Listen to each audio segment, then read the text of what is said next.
Anong totoo, ha? Kayo na ba? Hindi po. Niloloko niyo ba ako?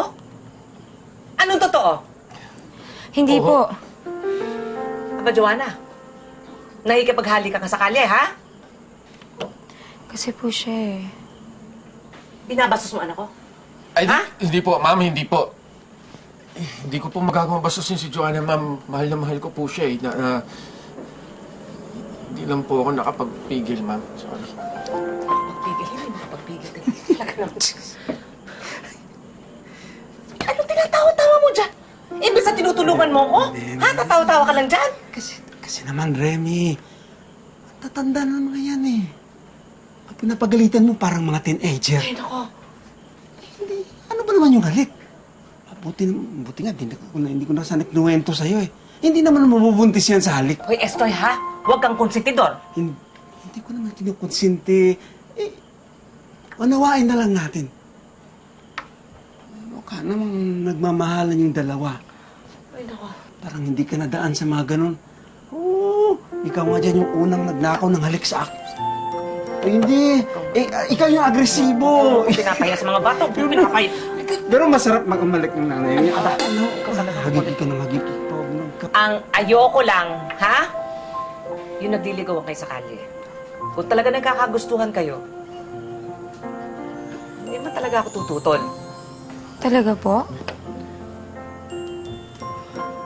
Sabihin, mahal mo na ako. Magagalit si nanay. Oy. Kailangan mula sa kalye, Opo. hinahatid mo siya dito Opo. sa bahay, ha? Ayoko pinagchichismisan ng anak ko, naiintindihan mo? Opo. Anak.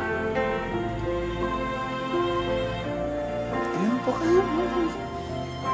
Ano sa mga walo na?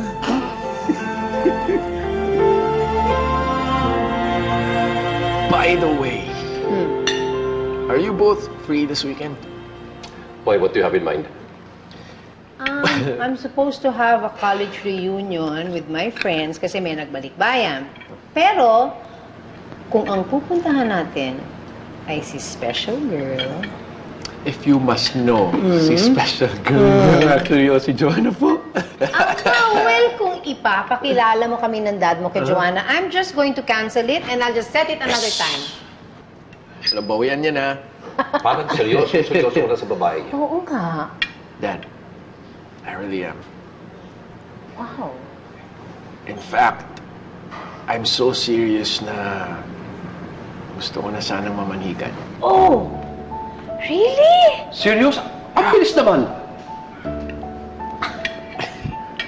Are you sure, DJ? Tita, more than anything.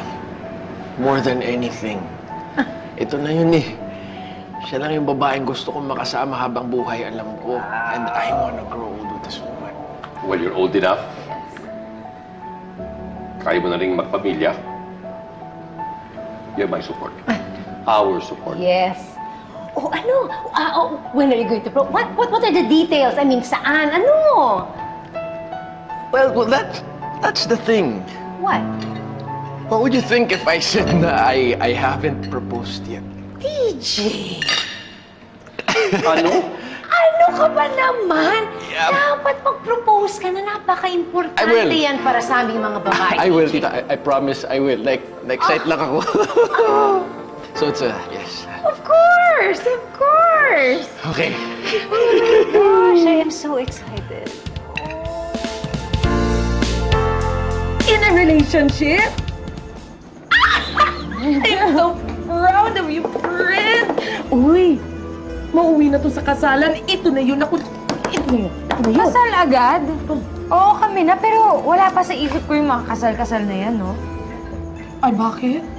Anong akala mo sa inyo? Mga spring chicken? Sobra ka! Nasa tamang edad lang. Ay, kaya nga, nasa tamang edad pala eh. Eh di dapat pag-usapan yung kasal.